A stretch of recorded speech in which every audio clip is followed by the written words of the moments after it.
Buenos días, mis amadas hermanas. Eh, Vamos a comenzar con oración. Señor, en verdad hay momentos que eh, uno no quisiera que terminaran cuando nos encontramos contigo, Señor. Cuando nuestro espíritu es tocado por el tuyo. Te damos gracias por esa relación que solamente la podemos tener contigo, por ese sacrificio perfecto que Cristo hizo en la cruz. Gracias. Gracias al darnos la oportunidad de poder comunicarnos íntimamente con nuestro Señor. Te damos gracias en Cristo Jesús. Amén. Bueno, hoy continuamos con nuestro estudio de Más allá de mi lista de oración, lo que nos enseñan las cartas de Pablo. Y estamos precisamente en la carta de los Efesios y quiero recordarles los 4 versículos que estamos estudiando y en el cual en qué parte nos vamos a concentrar. Entonces vayamos a la palabra.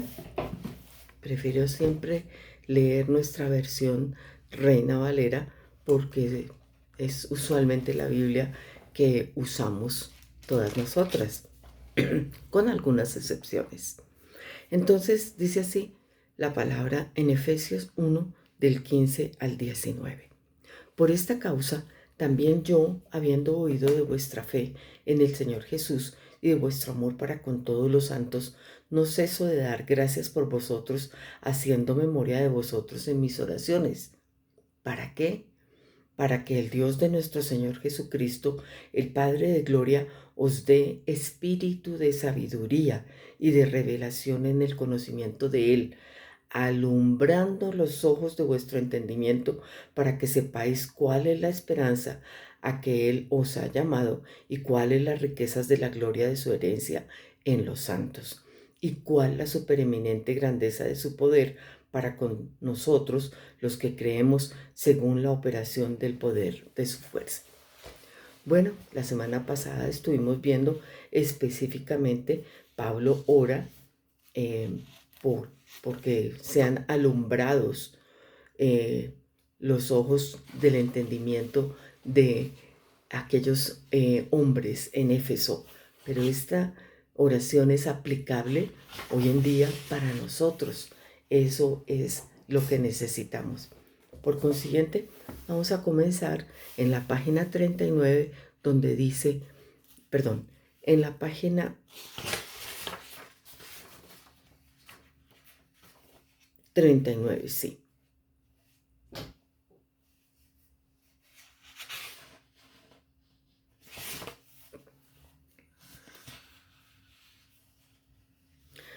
Pablo ora por corazones que puedan ver todo lo que tienen en Cristo. Entonces voy a repetir el versículo. Este es el versículo número 18.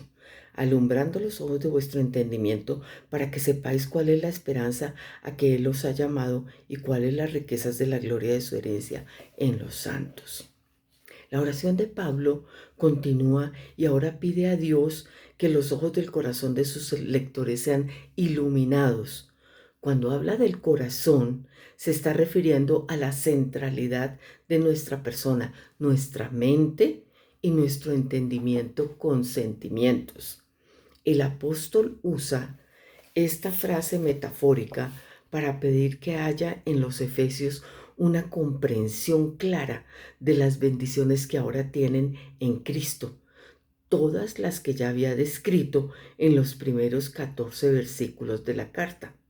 Nuestro corazón debe iluminarse para que pueda dar con claridad, para que pueda ver con claridad que fuera de Cristo vivimos en oscuridad y que la percepción intelectual de nuestro corazón es como la imagen que produce un espejo empañado.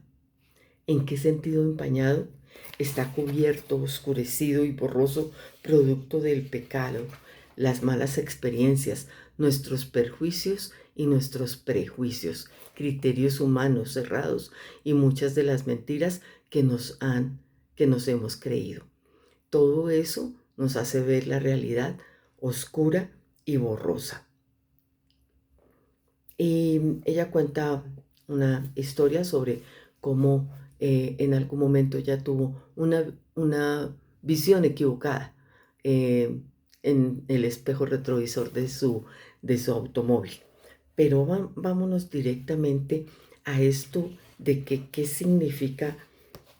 eh, el apóstol usa esta frase metafórica para pedir que haya en los Efesios una comprensión clara de las bendiciones que ahora tienen en Cristo, todas las que ya se habían descrito en los primeros 14 versículos de la carta. Entonces quiero que ustedes pongan su mente en el miércoles pasado, cuando la hermana Modesta estaba hablando de cada uno de esos 14 versículos de qué tenemos en Cristo. Y precisamente eso es lo que el Señor quiere que nosotras reflexionemos y luego veamos cómo es que se alumbran los ojos de nuestro entendimiento. Entonces, la semana pasada cuando hablamos, nos nombró ciertas cosas en la primera parte de Efesios, en donde dice: bendito sea el Dios y Padre de nuestro Señor Jesucristo, que hizo con nosotros. Acuérdense de las frases que nombró la hermana Modesta. Nos bendijo con toda bendición espiritual. Nos escogió en Él antes de la fundación del mundo, para que fuésemos santos y sin mancha delante de Él. Nos predestinó para ser adoptados hijos suyos. Nos redimió por la sangre de Jesucristo, nos perdonó nuestros pecados, nos hizo sobreabundar en toda inteligencia y sabiduría, nos dio a conocer el misterio de su voluntad, de reunir todas las cosas en Cristo, nos dio herencia en Cristo, nos dio el creer por oír la palabra de verdad, el Evangelio. Fuimos sellados con el Espíritu Santo, que son las arras del Espíritu. Entonces, estas preciosas bendiciones que Dios nos da, es las que Pablo las describió para que pudiéramos nosotros entender lo que venía, qué era lo que venía.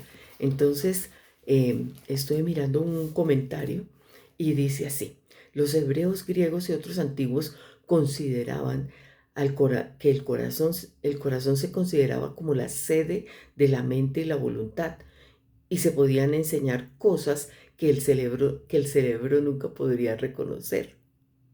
Pablo ora que la mente de los efesios sean alumbradas. Por eso es que debemos permitir que la palabra de Cristo more en abundancia en nosotros, de acuerdo con Colosenses 3:16.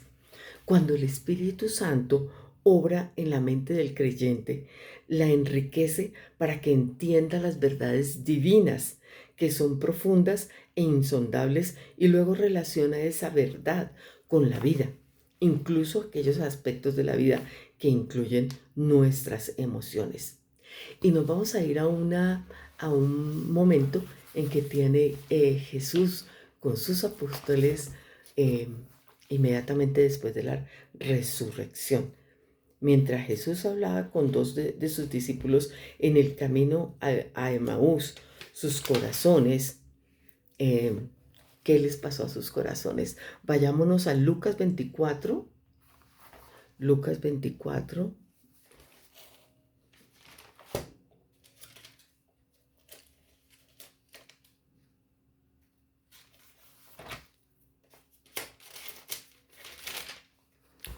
Lucas 24, 31 y 32. 4, 31 y 32. Aquí está.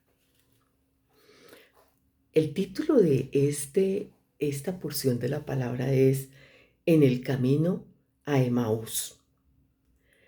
Entonces, si recuerdan, ellos estaban caminando. He aquí que dos de ellos iban el mismo día a una aldea llamada Emaús, que estaba que estaba a 60 estadios de Jerusalén. E iban hablando entre sí de todas aquellas cosas que habían acontecido. Sucedió que mientras hablaban y discutían entre sí, Jesús mismo se acercó y caminaba con ellos.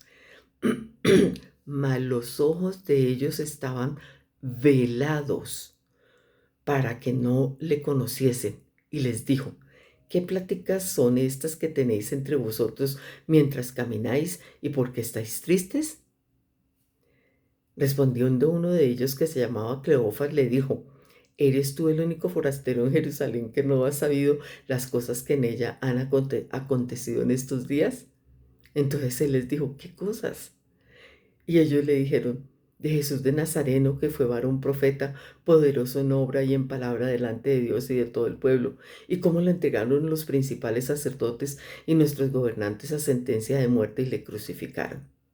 Pero nosotros esperábamos que Él era el que había de redimir a Israel. Y ahora, además de todo esto, hoy es ya el tercer día que esto ha acontecido. Aunque también nos han asombrado unas mujeres de entre nosotros, las que antes del día fueron al sepulcro, y como no hallaron su cuerpo, vinieron diciendo que también habían visto visión de ángeles, quienes dijeron que Él vive. Y fueron algunos de los nuestros al sepulcro y hallaron así como las mujeres habían dicho, pero a Él no le vieron.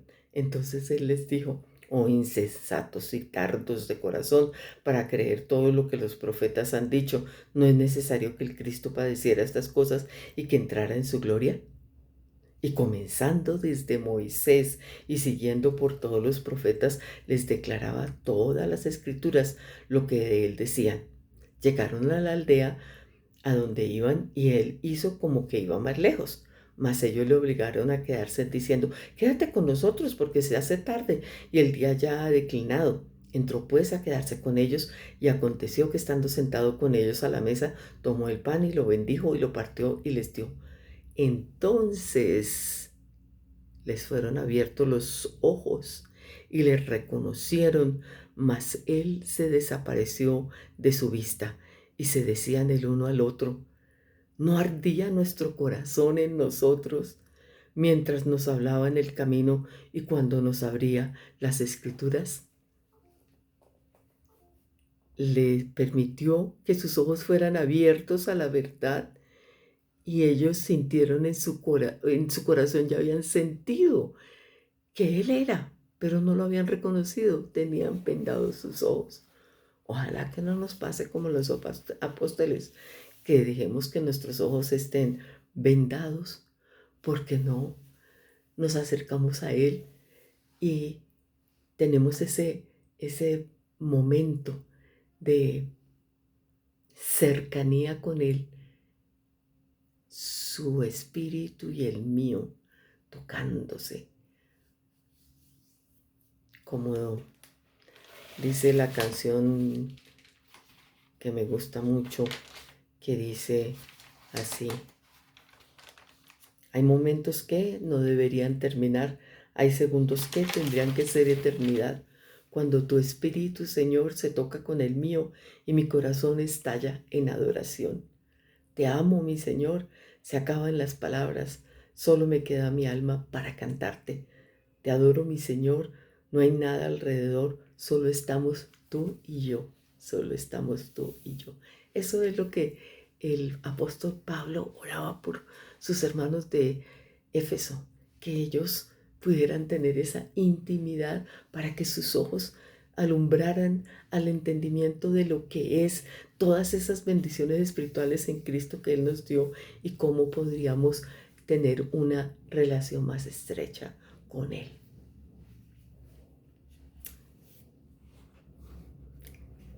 Dice el comentario que estaba leyéndoles: la primera cosa por la que Pablo ora es que los creyentes sean alumbrados acerca de la grandeza del plan de Dios en los ojos de su entendimiento. En otras palabras, el apóstol pide que ellos reciban un claro entendimiento de la esperanza a que Él los ha llamado, y de las riquezas de la gloria de su herencia en los santos. Definitivamente, esta parte de la palabra es algo preciosa, de gran profundidad, que amerita toda nuestra atención. Y Dice la autora, nuestros propios ojos solo pueden mirar la vida de manera imperfecta. Eso hace que terminemos viendo reflejos distorsionados.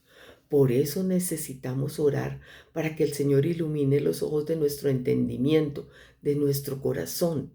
El salmista estaba también convencido de esto cuando escribió, porque contigo está el manantial de vida, en tu luz veremos la luz. El Señor es la luz que ilumina nuestro entendimiento para que veamos claridad meridiana, tal como Él observa todas las cosas. Por eso Pablo ora para que ellos puedan ver, es decir, que dejen de mirar las cosas tras el lente equivocado y así puedan conocer y comprender la esperanza que ya gozan. En otra versión de la palabra dice, en la última parte del versículo 18, para que sepan a qué esperanza Él los ha llamado. ¿De qué esperanza estaba hablando Pablo? El pasaje dice la esperanza de su llamamiento.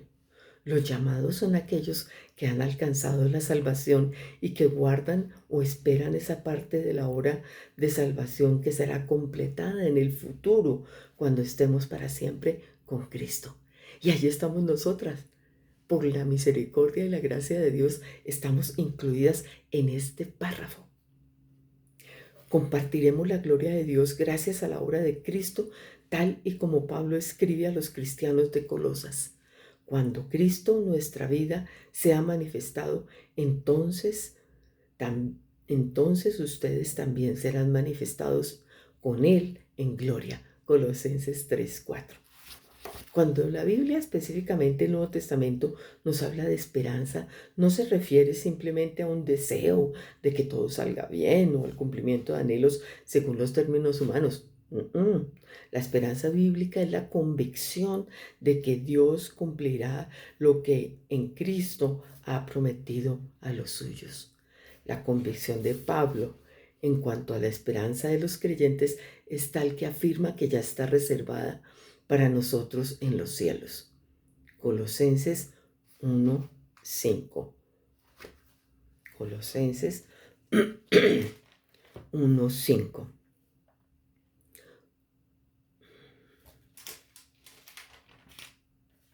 A causa de la esperanza que os está guardada en los cielos, de la cual ya habéis oído por la palabra verdadera del Evangelio. La esperanza que os está guardada en los cielos. Cuando Pablo escribió a los colosenses, les recordó que la esperanza de los creyentes es Cristo en el 1:27. En el 1:27. A quienes Dios quiso dar a conocer las riquezas de su gloria, de este misterio entre los gentiles, que es Cristo en vosotros, la esperanza de gloria. Cristo en nosotras, la esperanza de gloria. Y les dijo a los creyentes en Roma que nos gloriaremos en esa esperanza, de acuerdo con Romanos 5:5.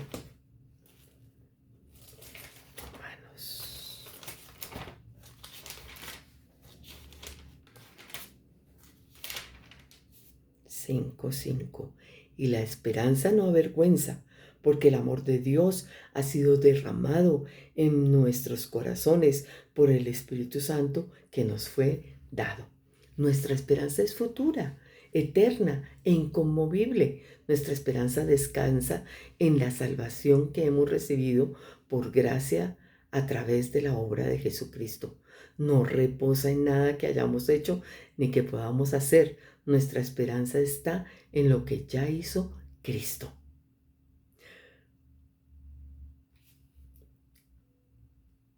Por eso Pablo oraba para que los ojos de los efesios fueran abiertos, para que pudieran ver con claridad que Dios los ha llamado a esperanza.